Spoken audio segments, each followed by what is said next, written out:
We're proud to present Seller Sessions live in London, where we'll be flying in some of the world's most advanced Amazon educators. The event will be held at the prestigious David Game Keynote Theatre. Alongside myself will be Evelyn Demirov, who is known for breaking lots of trends on Amazon, Anthony Lee, one of the early innovators of the blast ranking method and published author. We'll also be flying in show favourites Liran Hirschkorn and Paul Harvey. Over the coming weeks, we'll be announcing more speakers and content. So, if you want to join in the fun with other super smart Amazon sellers and brands, then visit sellersessions.com/live and grab super early bird tickets before they go to full admission. We'd like to say a big thank you to all of our media partners, which include GS1 UK, Web Retailer, River Cleaner, Sixleaf, Orange Click, and Amazing Freedom. We look forward to seeing you all in London on June 1st. Hey guys, welcome back to Seller Sessions. Today I bring in Paul Harvey. How you doing, Paul? Hey, Danny, good on yourself?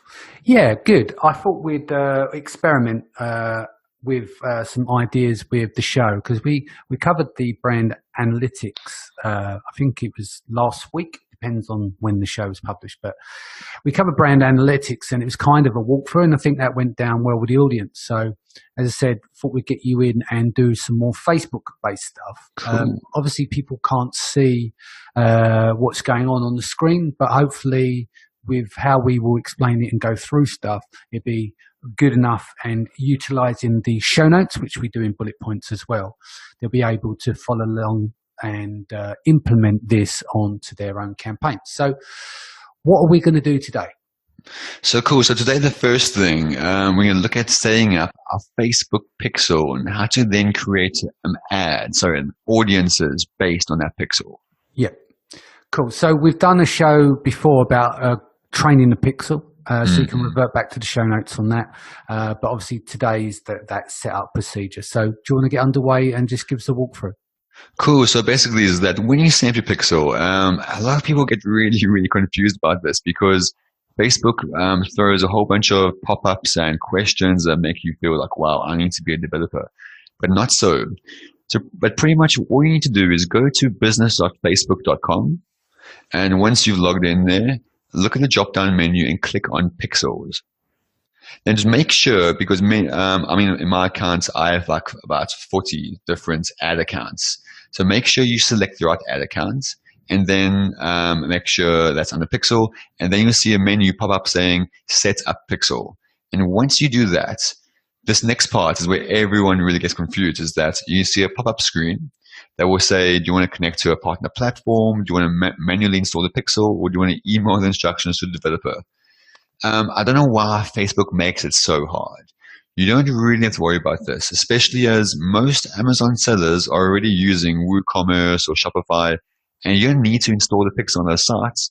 You just need to give those sites your pixel ID.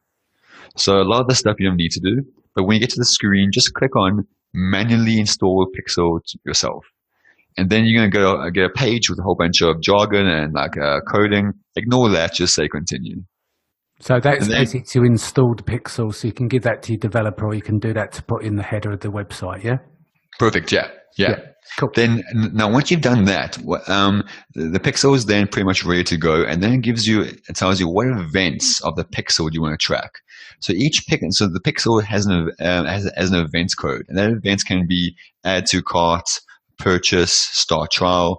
So basically on your Shopify site, if someone goes to add to cart, or maybe they're shopping cart abandonment, or they're just searching, the pixel will fire for each event. So for example, let's say 20 people go to your page, go to your website, and of those 20, maybe 10 search, then there'll be 10 search fire pixels, 10 search pixel fires. Yeah. And then if there's 10 people left, maybe 5 of them make a purchase, then the pixel purchase will fire, and so on and so forth. But basically is that all you need to do is set up the pixel, and all that stuff is already preloaded. Gotcha. Just make sure when you set this up, when you set the events, in our niche, pretty much it would be the e-commerce and retail category. There are a few categories to choose from. I feel like automotive, education, but the best one for us would be e-commerce and retail. And once you've done that. So to explain to the audience that obviously you've got them different options, real estate, technology, will they then show you different parameters when you select those? Yeah. It's all pretty much the same thing, but just different parameters for each niche. Yes. Okay, cool. So back to e-commerce and retail. Yeah, so just choose your e-commerce and retail, and then you say done, and you are good. The pixel is now set up on your page. That's all you need to do. Don't worry about anything. You don't need to email the pixel to anyone. It's now set up, and now you're good to go. So that's always your first step. Make sure your pixel is set up. Okay. If you just go through that setup, you're good. Excellent. Next step.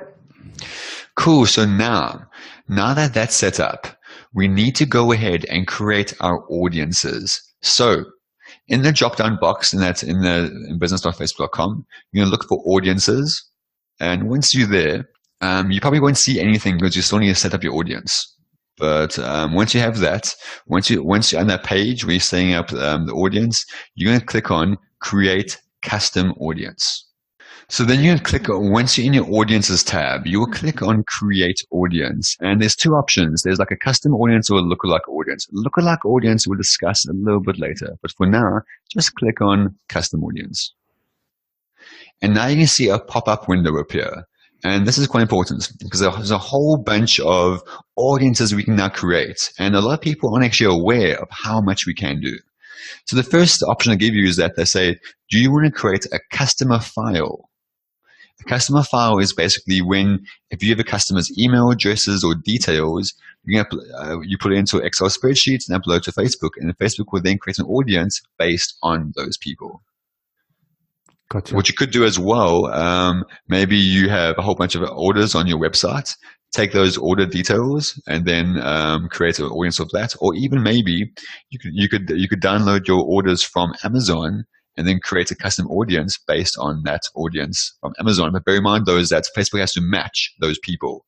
Yeah. And only if they bought on Amazon using the same details that are apparent in Facebook, only then can they be matched up. So the match rates aren't always very successful. Yeah. And there's no worry about pending and stuff anymore, is there? Yeah, there's no email append. They're just basically matching up your details on Facebook. Yeah. Cool. The next one? Cool. So the next one we can do is website traffic. So basically what this is quite nice is maybe you want to retarget people. So let's say, for example, you're selling a baby blanket and you want to sell a baby rattle. And you know people that buy the baby blanket will often buy a baby rattle. So anyone that comes to your page and clicks on baby rattle, or anyone that lands on that page, if anyone lands on that page of baby blanket, you can now create a custom audience of all those people to advertise to for baby rattle. Yeah. That would pretty much be your website traffic. The next one they give you is app activity. Don't stress about that too much. Only if you're running apps, and even myself, I'm a developer on Facebook, and I never use that. So don't worry too much about that. The next one is offline activity. Again, this was kind of like the buzz a while ago, where people could offer do offline activity and actually track their sales on Amazon. This has kind of fallen away because Amazon have taken that away.